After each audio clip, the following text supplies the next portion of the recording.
আসসালামু আলাইকুম বন্ধুগণ, কেমন আছেন সবাই? আশা করি সবাই ভালো আছেন আল্লাহর রহমতে। আমিও আলহামদুলিল্লাহ আল্লাহর রহমতে ভালোই আছি। তো আজকে আপনাদের সামনে সূরা আন-নাবার 22 নম্বর থেকে নিয়ে আলোচনা হবে ইনশাআল্লাহ।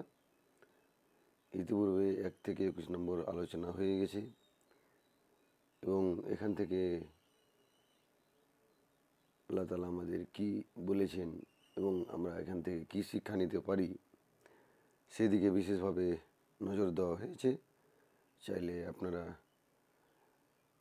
সেই 1 থেকে নিয়ে 21 অবধি মানে এবং তাফসির গিয়ে দেখতে পারেন। আমার চ্যানেলে সেটার ভিডিও বা লিঙ্ক দেওয়া আছে, চাইলে আপনারা চেক করে আসতে পারেন। তাহলে বুঝতে আগামীতে বা পরবর্তীতে যেগুলো আলোচনা হবে সুবিধা হবে। তো সবার মালিক এক, সব কিছুরই মালিক এক, সেই এক সৃষ্টিকর্তার নাম নিয়ে চলেন শুরু করছি। সূরা আন-নাবা এর মানে হচ্ছে মহাসংবাদ, যেটা আল্লাহ তাআলা মহাসংবাদ বলে কিয়ামতকে উল্লেখ করেছেন বা বর্ণনা করেছেন যে কিয়ামত একদিন আসবেই, এটাতে কোনো সন্দেহ নেই। আর সেই কিয়ামতের ভয়াবহতা সম্পর্কে আল্লাহ তাআলা আমাদের বলেছেন যাতে করে আমরা সেখান থেকে সতর্কতা লাভ করি এবং সেখান থেকে শিক্ষা লাভ করে আমাদের জীবনটাকে শুধরে নিতে পারি বিভিন্ন রকম খারাপ এবং পাপ কাজ থেকে। তো শুরু করা যাক সূরা আন-নাবার 22 নম্বর আয়াত। আউযু বিল্লাহি মিনাশ শাইতানির রাজিম। বিসমিল্লাহির রহমানির রহিম। পরম করুণাময় অসীম দয়ালু আল্লাহর নামে শুরু করছি। লিত্তাগিনা মাআবান, সীমালঙ্ঘনকারীদের জন্য প্রত্যাবর্তন স্থল। যারা আল্লাহর সীমা লঙ্ঘন করেছে, যারা সীমা অতিক্রম করে গেছে, ইসলামের বাধা নিষেধ যারা তোয়াক্কা না করে তাদের জীবন অতিবাহিত করে গেছে, যারা তাদের জীবনটাকে হালাল হারাম দিয়ে বিচার করেনি, যারা জীবনটাকে শুধু খেয়েই গেছে, হালাল হারামের তোয়াক্কা করেনি, যারা এক অন্যের হক মেরে খেয়েছে, পড়োশির হক মেরে খেয়েছে বা কারো কিছু আত্মসাৎ করেছে, সেই সীমালঙ্ঘনকারীদের আল্লাহ বলছেন সেই সীমালঙ্ঘনকারীদের প্রত্যাবস্থান রূপে আল্লাহ তাআলা জাহান্নামকে সৃষ্টি করেছেন, যেখানে তারা চিরদিন থাকবে। আর সেই জাহান্নামের ভয়াবহতা এত বেশি যেটা আমরা এই দিমাগ নিয়ে, এই জ্ঞান নিয়ে, এই সামান্যতম জ্ঞান নিয়ে আমরা কল্পনাও করতে পারি না। তো ভাবতে পারেন সেই তেজের প্রখর কত হতে পারে, সেই জাহান্নামের তেজ আর প্রখর। এরপরে 23 নম্বর আয়াতে আল্লাহ তাআলা বলছেন লাবিসিনা ফিহা আহকাবান, সেখানে তারা যুগ যুগ ধরে অবস্থান করবে, সেখানে তারা যুগ যুগ ধরে অবস্থান করবে। আল্লাহ তাআলা বলছেন যারা সীমা লঙ্ঘন করেছেন বা যারা আল্লাহর নাফরমান করেছেন বা শিরক বা আল্লাহ তাআলার সাথে বা আমাদের প্রিয় নবী হযরত মুহাম্মদ সাল্লাল্লাহু আলাইহি সাল্লামের দেওয়া হাদিস অনুযায়ী যারা জীবনযাপন করেনি, তো তাদের কি হতে পারে, তারা যুগ যুগ ধরে আল্লাহর জাহান্নামের মধ্যে তারা জ্বলতে থাকবে, মরতে থাকবে, জীবিত হতে থাকবে, জ্বলতে থাকবে, মরতে থাকবে। এইভাবে তাদের জীবন চলতে থাকবে একটা ধারাবাহিক চক্রের মতো, যেটাতে কোনো শেষ আছে না শুরু আছে।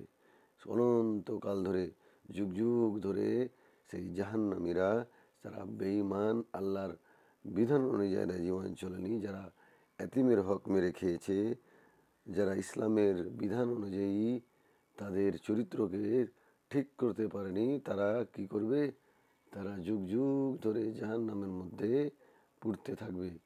আল্লাহ তাআলা আবার মেরে ফেলবেন, আবার জীবিত করবে, আর এটা নিশ্চিত, এটাতে কোনো সন্দেহ নাই। তো তাফসীরগণ কি বলছেন আগে দেখা যাক। এই আহকাব শব্দটি হাকাব এর বহুবচন, এর অর্থ হলো যুগ বা জামানা। উদ্দেশ্য হলো যুগ যুগ ধরে চিরকালের জন্য তারা জাহান্নামে থাকবে। এই শাস্তি কাফির এবং মুশরিকদের জন্যে।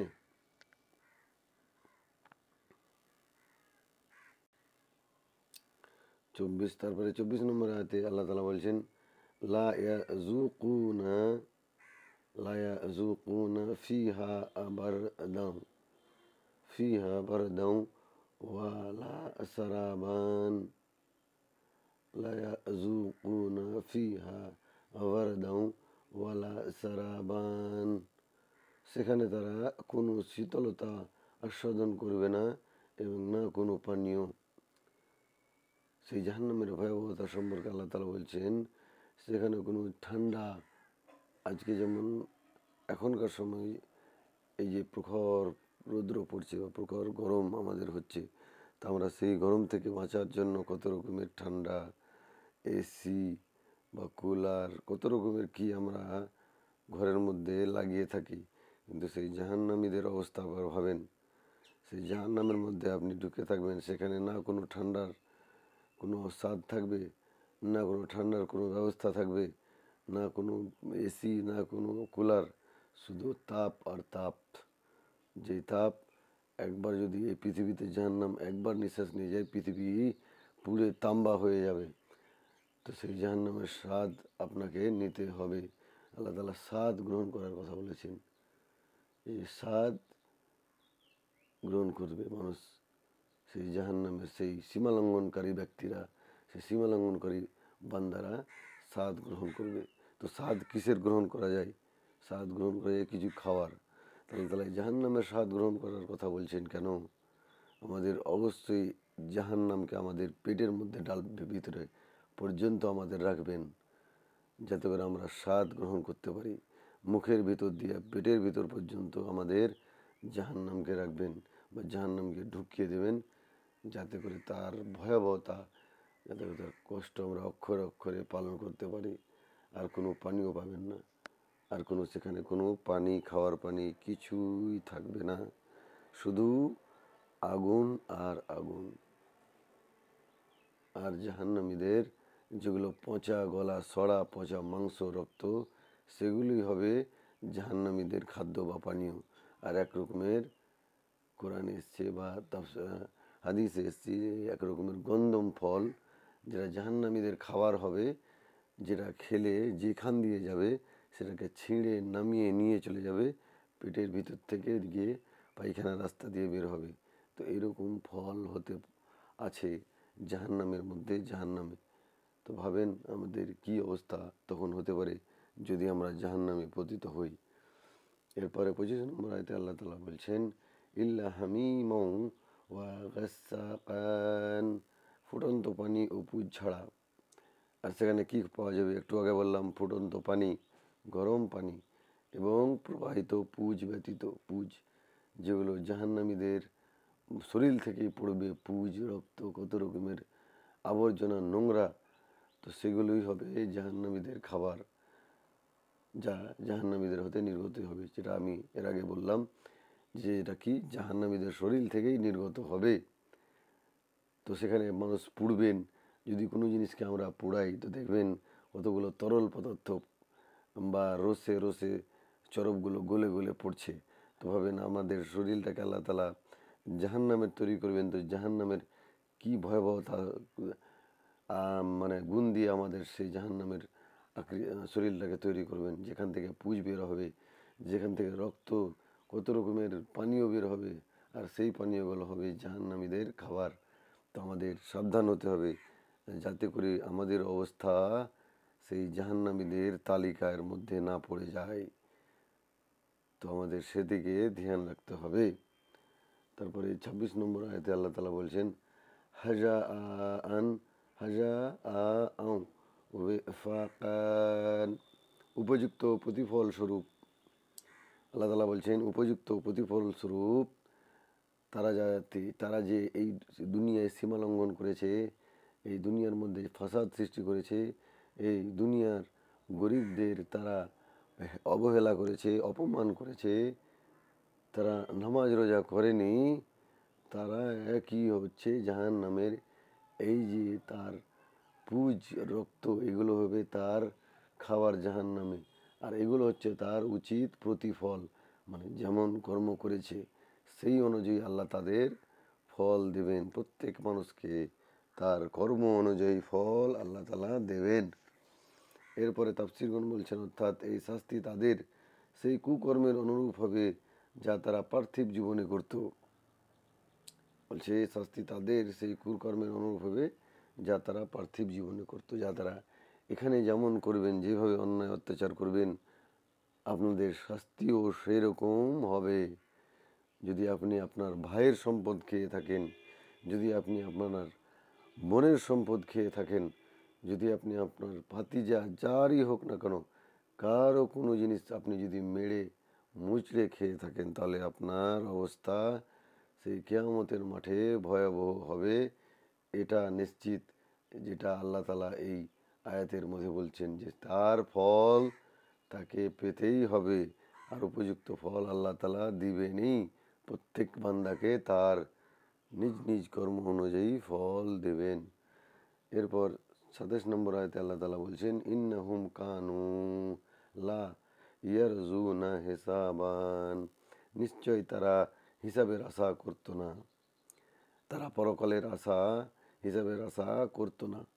যে আমরা এভাবে আছি, এভাবে জীবন কাটাবে, এভাবে আমরা ইনকাম করছি, এভাবে লাখ লাখ আমাদের সম্পদ, এত বাড়ি অট্টালিকা, এত সুন্দর বাড়ি, এইভাবে তারা অহংকার করে নিজেরাকে এই দুনিয়ার শেষ দুনিয়া মনে করতো, বা এই দুনিয়াতে তারা শেষ জীবন মনে করতো। তো তারা এইভাবে তারা আশঙ্কা করবে যে আমাদের পরকালে কি হবে, তা আমাদের হিসাব কিতাব আর হবে না, আমরা মরে পুড়ে বা গলে পচে সড়ে বা মরে পুড়ে, যেভাবে হিন্দুরা ভাবে যে আমরা পুড়ে শেষ হয়ে যাব, হাওয়াতে পানিতে মিশে যাব, আমাদের কেউ আর খুঁজতে পাবে না, সেভাবে আমরা ভাবি। অনেক মুসলমান আমরাও ভাবি যে আমরা গলে পচে শেষ হয়ে যাব, আর পরকাল বলে কিছু নেই। অনেক অনেক অনেক ভাবে। তো আল্লাহ তাআলা এমনি এমনি কোরআনের মধ্যে এই কথাগুলো বলতেন না। অবশ্যই আল্লাহ তাআলা মানুষ সৃষ্টি করেছেন, আর প্রত্যেকটা মানুষের আকীদা সম্পর্কে, প্রত্যেকটা মানুষের জ্ঞান বুদ্ধি ভাবনা চিন্তা সম্পর্কে আল্লাহ তাআলা জানেন কি তার বান্দা এবং বান্দি করছে বা করবে। তো এভাবে তাদের আশঙ্কা যারা করতো, তাদের হিসাব কিতাব তারা ভাবতো হবে না। তাফসীর করে বলছেন, এ কথা প্রথমত বাক্যের কারণ দর্শী বলা হয়েছে, অর্থাৎ সে উল্লেখিত আযাবের উপযুক্ত, কেননা সে মৃত্যুর পর পুনর্জীবনের প্রতি বিশ্বাসী ছিল না, যাতে তারা হিসাব নিকাশের আশঙ্কা করত। তারা বিশ্বাসই করতো না যে মৃত্যুর পরে তাদের একটা জীবন আছে, যেখানে তাদের হিসাব কিতাব হবে, জান্নাত জাহান্নাম হবে। এটা তারা কি করতো না, বিশ্বাস করতো না। আল্লাহ তাআলা সেটা কি উল্লেখ করে বলছেন, তারা কি পরকাল সম্পর্কে আশঙ্কা করতো না?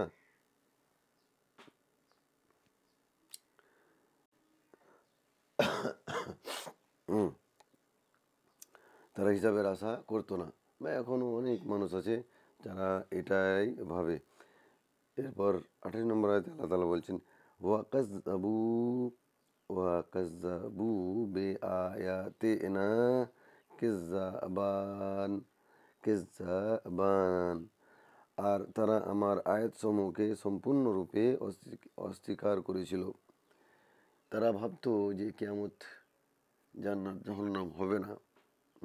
আল্লাহ তাআলা বলছেন তার বান্দাদের বান্দাদের আকীদার, বান্দাদের ভাবনার কথা। এবং আরও তারা কী ভাবতো, এবং তারা ভাবতো আমার আয়াতসমূহ চরমভাবে মিথ্যা জ্ঞান করতো, এবং আল্লাহর এই আয়াত, আল্লাহর এই কোরআনকে তারা মিথ্যারোপ করতো, বানাওয়াট বলতো। আগে যুগে বলেছে, এখনও অনেক শয়তান, অনেক পৃথিবীতে এমন এমন শয়তান আছে, আর কিয়ামত পর্যন্ত আসতেই থাকবে সেই শয়তানগুলো। কতগুলো মানুষরূপী শয়তান আছে যারা ভাবে যে এই কোরআন মিথ্যা, এই কোরআন বানাওয়াট, এই কোরআন একজন কবির লেখা। তো এগুলো তারা তখন নবীর আমলেও হয়তো ভাবতো, আর এখনও ভাবছে, বা তারা এই কোরআনকে খতম করার পরিকল্পনা করছে, কিন্তু তারা সফল কোনো দিনই হবে না। এরপর ২৯ নম্বর আয়াতে আল্লাহ তাআলা বলছেন, ওয়াকুল্লা শাইইন আহসাইনাহু কিতাবান, আর সব কিছুই আমি লিখিতভাবে সংরক্ষণ করেছি। আল্লাহ তাআলা বলছেন সব কিছুই আমি সংরক্ষণ করে রেখেছি লিখিতভাবে।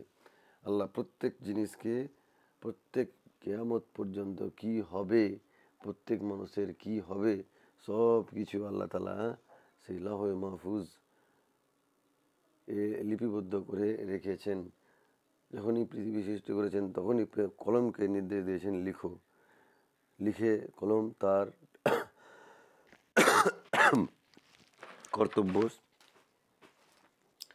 আল্লাহ তাআলা কলমকে নির্দেশ দিয়েছিলেন যে তুমি লেখো সমস্ত কথা কিয়ামত পর্যন্ত। তো কিয়ামত পর্যন্ত কলম তা লিখে দিয়েছে, যেটা সমস্ত কিছু লিখিতভাবে আছে। আর এই কোরআনকে আল্লাহ তাআলাও প্রথমে লিখে দিয়েছিলেন, বা কোরআনও নাজিল হয়ে গিয়েছিল, আর সেটাকে তিনি ধীরে ধীরে ধীরে ধীরে জিবরিল আলাইহিস সালাম দ্বারা এই পৃথিবীতে আমাদের প্রিয় নবী হযরত মুহাম্মদ সাল্লাল্লাহু আলাইহি সাল্লামের উপর নাজিল করেছিলেন।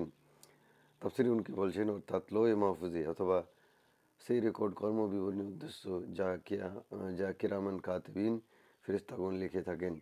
কিন্তু প্রথম অর্থটি অধিকতর সঠিক, যেমন দ্বিতীয় স্থানে আল্লাহ তাআলা বলেছেন আমি প্রত্যেক জিনিস স্পষ্ট গ্রন্থে সংরক্ষিত রেখেছি। কেউ কেউ বলছেন যে আল্লাহ তাআলা লৌহে মাহফুজ, যে সব কিছু কোরআন, সব কিছু মানুষের কি হবে কিয়ামত পর্যন্ত, কতগুলো মানুষের কি হবে, কি করবে, কি জান্নাতি জাহান্নামী, সব কিছু আল্লাহ লিখে রেখে দিয়েছেন। এবং মানুষকে একটা বুদ্ধি দিয়েছেন, একটা নিজস্ব জ্ঞান দান করেছেন, যেটাতে মানুষ তার ভাগ্য পরিবর্তন করতে পারে। আর আল্লাহর কাছে সেটা পরিবর্তন করা একবারে কোনো মুশকিল নাই। তো আল্লাহ তাআলা জানেন আপনি কি করবেন, আপনার কি হবে, সব কিছু আল্লাহ তাআলা জানেন। তো আমাদের প্রত্যেক হিসাব কিতাব, যেভাবে কোনো সেক্রেটারিকে কোনো বড় অফিসার রাখে নিজের দিনে, বা যিনি প্রত্যেক জিনিসের সে প্রতিদিনে কি করে কি না করে, তার কি হবে, কোথায় মিটিং হবে, যেভাবে একটা সেক্রেটারি তার বস বা তার মালিক সব কিছু লিখে রাখেন, তো সেভাবে ভাবেন তো আল্লাহ তাআলা আমাদের কত বড় বস, সেই মালিক, সেই খালিক। তো তিনি আমাদের হিসাব কিতাব লিখে রাখার জন্য দুটো সেক্রেটারি বা দুটো ফেরেশতা নিযুক্ত করেছেন, একটা হচ্ছে কেরাবিন, একটা কাতিবিন, যেটা আমাদের প্রত্যেক সেকেন্ড, প্রত্যেক ঘন্টার, প্রত্যেক মুহূর্তের আমাদের সব কিছু রেকর্ড করে লিপিবদ্ধ করে রাখে। একদিন কিয়ামতের মাঠে সেগুলোকে উপস্থাপন করবেন আল্লাহ তাআলা, আর বলবেন বান্দা তুমি দেখো তো এগুলো তোমার দ্বারা হয়েছে কিনা। তো সেদিন মিথ্যা বলার মতো আর কোনো উপায় থাকবে না। তো এই হচ্ছে 29 নম্বর আয়াত থেকে, 21 থেকে 22 থেকে নিয়ে 29 নম্বর আয়াতের মানে এবং তাফসীর।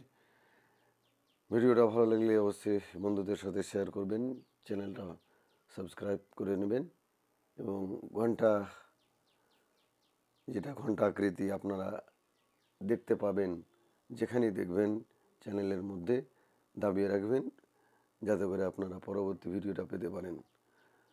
তো ভালো থাকেন সবাই, সুস্থ থাকেন সবাই। আসসালামু আলাইকুম ওয়া রাহমাতুল্লাহি ওয়া বারাকাতুহু।